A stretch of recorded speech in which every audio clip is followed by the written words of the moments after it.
In this session, I'd like to talk about AiNode, which is actually adding supercomputer power performance to our FMUs and drones. So to introduce this, I think in many, many future drone applications, we want to go beyond just doing pre-planned missions. We want to make the mission smart, have the drone make decisions on the fly, avoid obstacles, and also really automate a whole bunch of processes, which I believe this is really key to scale up drone operations, essentially to make them for the operator to operate as easy as possible. And I was saying operator on purpose because it should more become an operator rather than a pilot, and have the real-time decisions that need to be made, have them made by the drone based on the surroundings and the environment. So what this usually means is we need to have sensors on board, and that also means we need to process this data on board, because it is easily reaching up to a couple of 100 megabytes per second that you have in raw sensor data. Sending this over radio links, I believe, is quite pointless because you have to compress the data. That way you reduce the quality, you introduce delays, and lastly, I think anything that is relevant to the mission that the drone flies, that should be done on board rather than streaming this forth and back. So that essentially triggered the requirement we need to bring AI capability on the edge to have a great amount of computational power in order to tackle all these amounts of data that's being created on board the drone. And before we go into AiNode, just quick recap. AiNode versus Skynode. So Skynode is our platform that has the mission computer, the flight controller, the connectivity. So essentially, Skynode keeps the drone connected and airborne safely. And the AiNode, it's in a similar form factor to Skynode, and it's a companion. It's not a replacement. So this is in addition to what we currently have with Skynode. And we did this deliberately for a couple of reasons. The Skynode by now has many, many more flight hours than AiNode. And it allows for some separation of the algorithm. So as said, Skynode keeps the vehicle airborne safely. If you think a couple of steps further for potential certification, it's always good if you have those systems separated. And I think with that in mind now, we have much faster integrations, faster development, and also, and then in the end, faster time to market.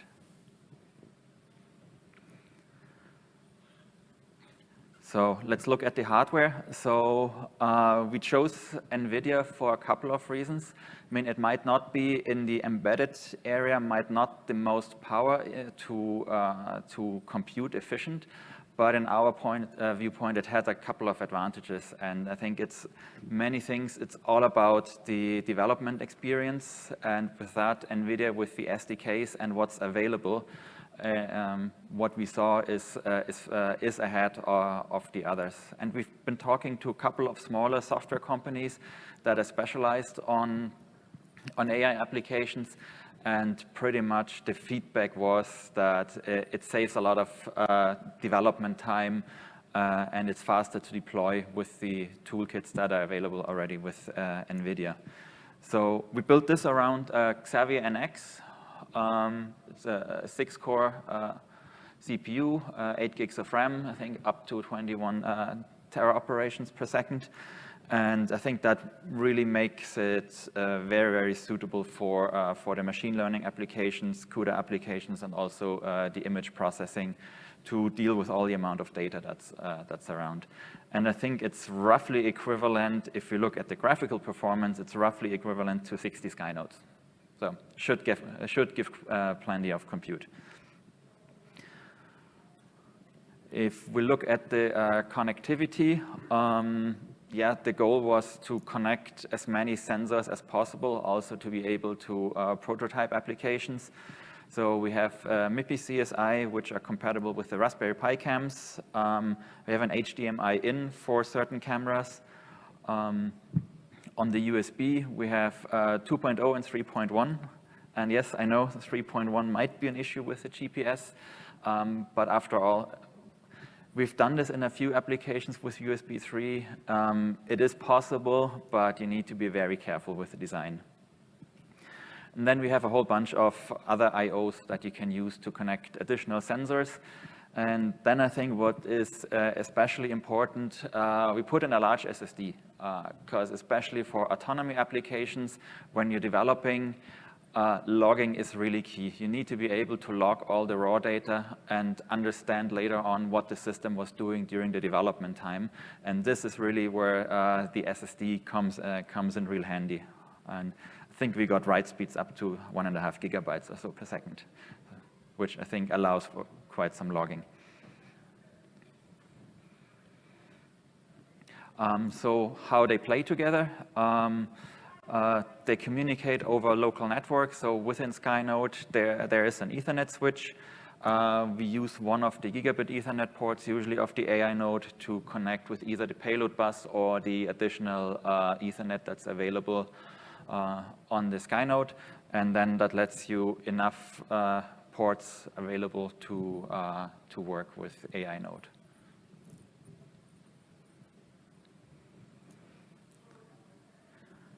And then, yeah, I think what's even more important than the hardware, I'd like to talk a bit about the workflows, because that's at the end of the day all what we want to do is being able to develop applications. So we're using a couple of toolkits and standards. Well, obviously PX4, MAVLink, MAV SDK, but especially on AiNode for the data processing applications, we make heavy use of ROS2. So far, it's still Foxy. We're looking into Humble. Was especially impressed yesterday when you showed the new the optimization for NVIDIA. And yeah, so ROS there on board is then really strong. You have access to a whole bunch of algorithms that are already there that people have been working on to process all the data that's available. The link towards the flight control unit we either do via MAVROS or also the PX4 fast RTPS bridge that I think has been shown also today and yesterday a couple of times. So how this looks like then, we have an additional set of developer tools. It builds around Docker and Mender. So essentially what you can do is you take your code with the open source software frameworks. We can wrap this around with the developer tools, and that actually allows them to deploy this as an application as an isolated application on either the Skynode or the AiNode.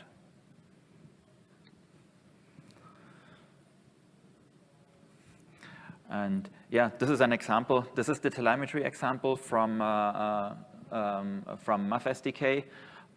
So that's a simple Python script that displays the telemetry data from the FMU.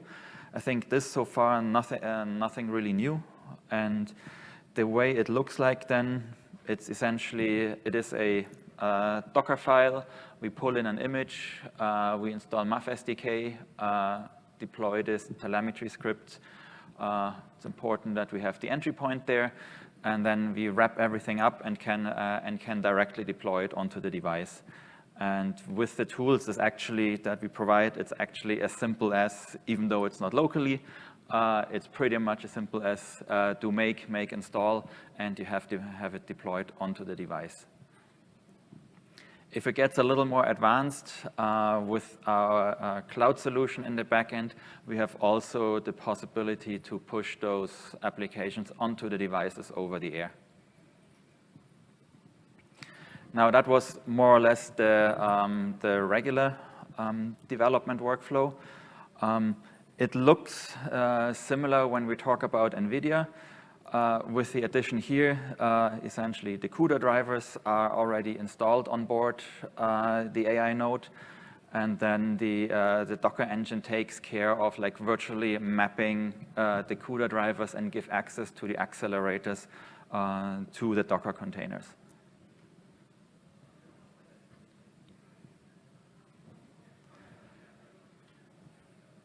All right, and That's like a little more involved now, actually not so much. So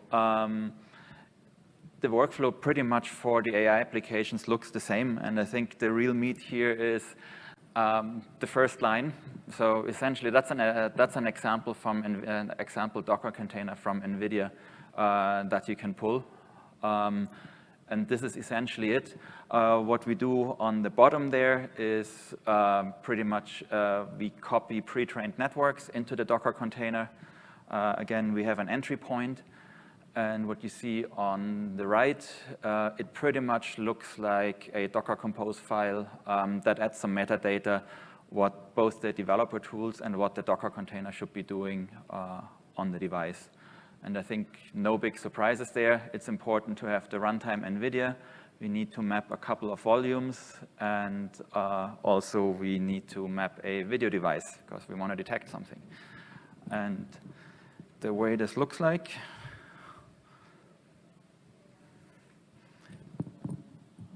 so that's actually you here. It runs live here on our AiNode. The only connection to the laptop we have is a USB connection to stream the image, and this is pretty much straight out the NVIDIA example. And the lag you see there a little bit, that comes from the video streaming because that's actually compressing.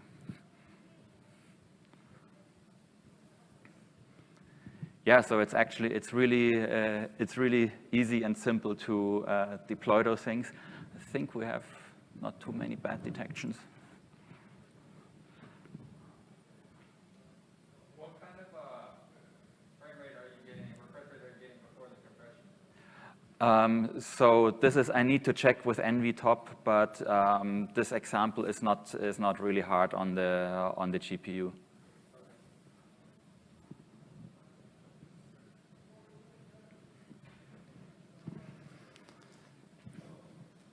Okay.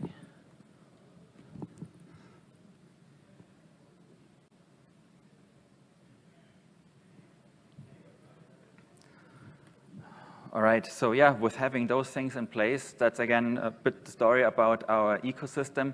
So now having this, we have like drone manufacturers, OEMs, which are really specialized in building high-performance drones. And then on the other hand, we have software companies that are really good in writing apps and specialize in AI. And I think this combination is really, really powerful to get really tailored solutions towards enterprise customers that really, really fit for their specific application. And there's a bunch of use cases. I mean, imagine what you can do if you can process data online. You can do 3D reconstruction. We did implementation with Intel RealSense cameras and obstacle avoidance.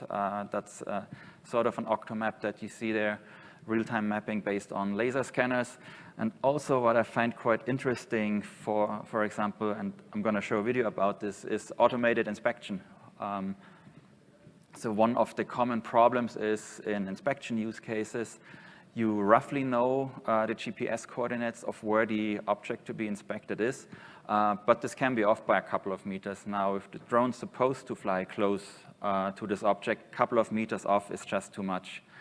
And the way that drone service providers do this today is often they fly on top of this object, in that case a cell tower, then they point down the camera, then you fiddle around with the controls until you have the object in the middle of the view, and then you know where your center point is.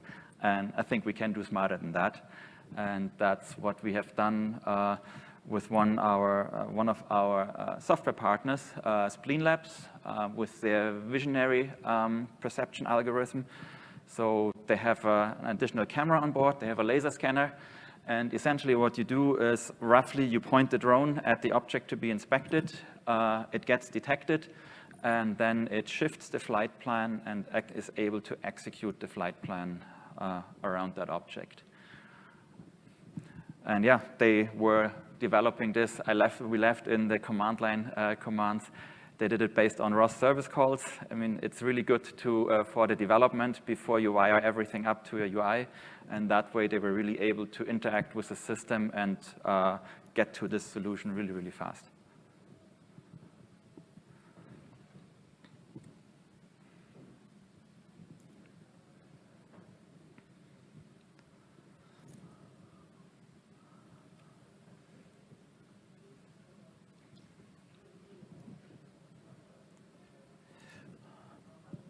Then definitely another application that is their algorithm now for object detection and tracking. I think really useful to avoid collisions, track objects, to enable automated flight maneuvers. And I think you can see here that the frame rate of that is pretty good.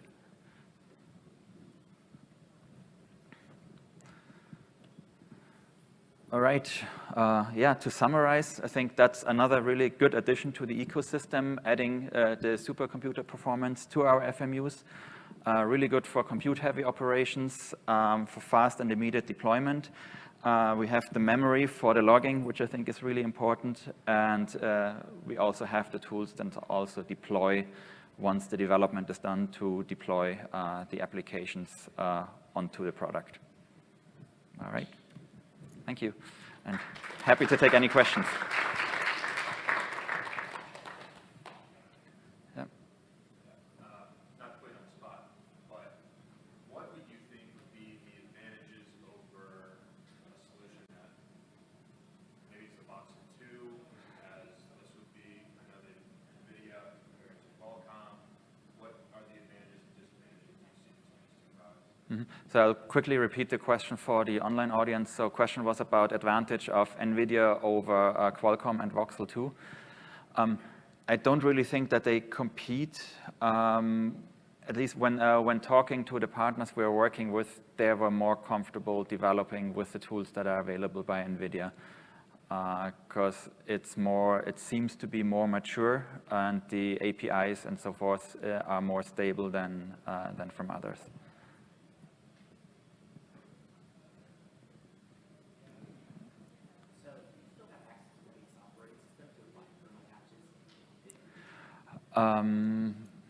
So we usually trying to avoid that. I think the way we would be handling this, if you needed a kernel patch, we would be working together with you and try to get this then in our main operating system to make that request possible. And it's running Ubuntu 20, so we ported that. Yeah.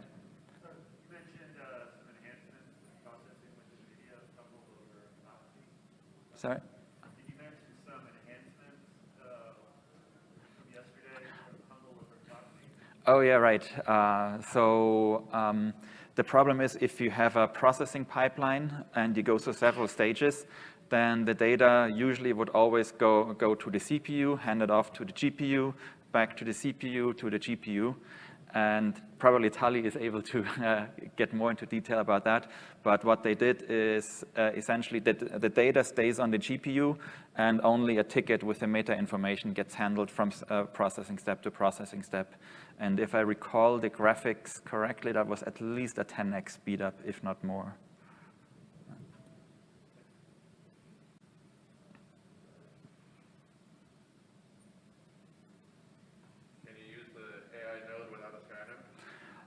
So right now it does not have an FMU, so we see the AiNode as an addition to Skynode.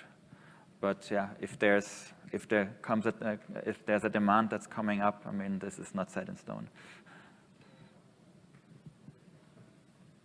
Yeah. If we wanted to add just an AiNode on top onto an already existing platform, would that be doable, or we would need to add a Skynode as well? Technically, that would be doable. Yeah.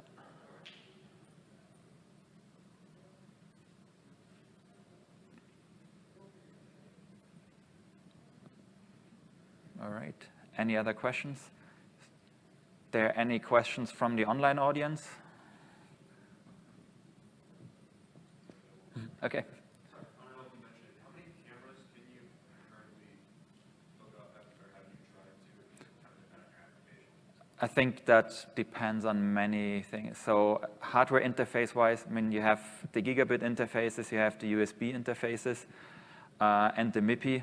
So I think there's plenty of options. And then on the processing end, I think it really heavily depends on the application. Yeah. When you showed us the live demonstration, was it limited to how many tracks it can actually display? Like 30 people in that. Yeah, so this is straight out the NVIDIA example, the inference example without any modifications.